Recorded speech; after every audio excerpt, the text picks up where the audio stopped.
Hey guys, Harsh here and welcome back to Technolobe.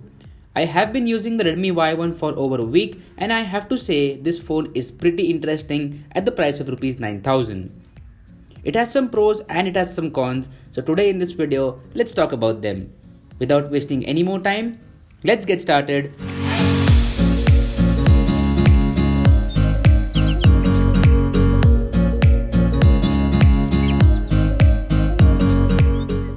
I have always liked Xiaomi phones and one of the main reasons for it has been the great design and build quality that the company offers. Redmi Y1 is no exception in that matter. I really like the design of this phone. It feels great in the hand due to the curved edges at the back.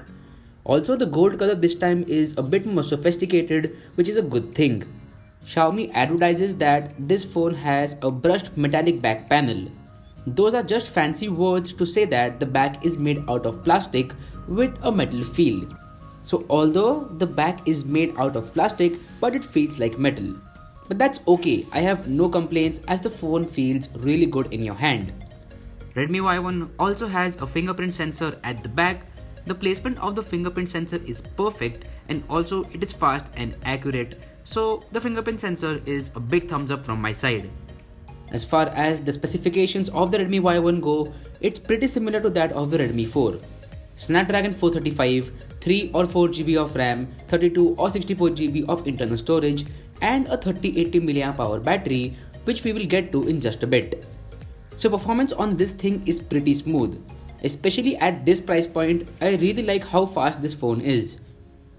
Day-to-day tasks like checking email, replying to texts, spending time on social media, watching videos, etc. are handled very easily by this phone. Talking about watching videos, Redmi Y1 has a 5.5-inch 720p display. Yeah, it is a 720p display and not a 1080p, that is, it is not a full HD panel.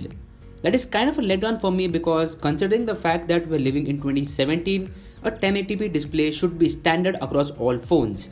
But that is not the case this year. Maybe next year we'll get better displays.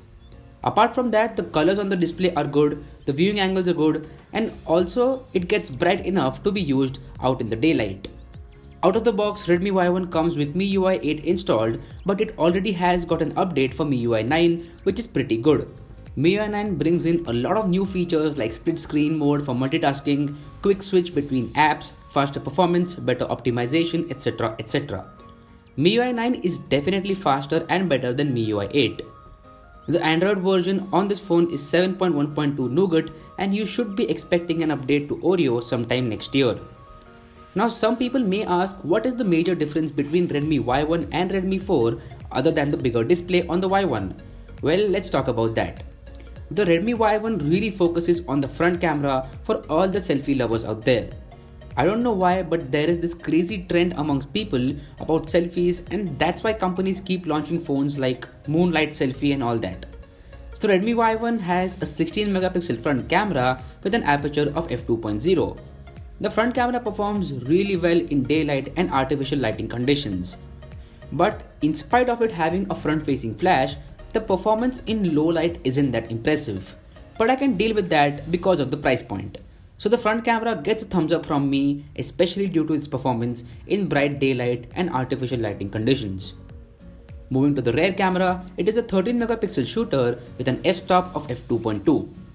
The rear camera isn't that good. If I'm being honest, it performs well in daylight conditions, but in low light it is a disaster. The images have a lot of noise in them and lack of OIS and EIS means shaky low light images. I have done a dedicated camera review of this phone which includes many more samples and also video samples from this phone. So if you haven't watched that video yet, then I'll link it in the description box below. You can go ahead and check that out. Long story short, the cameras are good in daylight conditions, but don't expect much from them in terms of low lighting situations. Next up, let's talk about the battery life of this phone. The Y1 has a 3080 mAh battery which will last you easily for a full day. Maybe even more than that, but that depends upon your usage. I was getting anywhere between 6 to 8 hours of screen on time on this phone, which is pretty good considering the price point. But if you compare this phone with Redmi 4, then Redmi phone will easily win as it has a bigger battery that is 4000 mAh and also it has a smaller display. So overall, the battery life on this phone is pretty good, but yeah, the battery life on the Redmi 4 is better. One thing that I really like on this phone is the dedicated micro SD card slot. So this time around, you can insert 2 nano SIM cards and 1 micro SD card up to 128 GB in this phone. Thumbs up to Xiaomi for finally ditching the hybrid SIM slot. So if you want to expand the storage on this phone, you have the micro SD card available. As far as the other things go, Redmi Y1 has a single down-facing speaker which gets loud enough and you will have no complaints. It retains the 3.5mm audio jack, which is becoming a big deal day by day. Also, the output from the headphone jack is pretty good if you're wondering about that. Redmi Y1 also has an IR blaster, which is always good to have so that you can control the appliances at your home. So to sum it all up, the Redmi Y1 is an interesting device, especially because of the front camera and the performance on this phone. But if you don't care about the front camera, then Redmi 4 is a better option in that price range, as it has a metallic build, better rear camera and a bigger battery, plus it has the same performance. So I'll drop a link to my review of the Redmi 4 in the description box below, and I highly recommend you to watch it before buying the Redmi Y1. So anyway, that's it, I am done. Do let me know how you feel about this video in the comment section down below. If you like this content, make sure to smash that like button and also subscribe to my channel for awesome tech videos. You can follow me on my social media profiles to stay updated about me and my channel. My name is Harsh Punjabi, and I'll see you guys in the next one.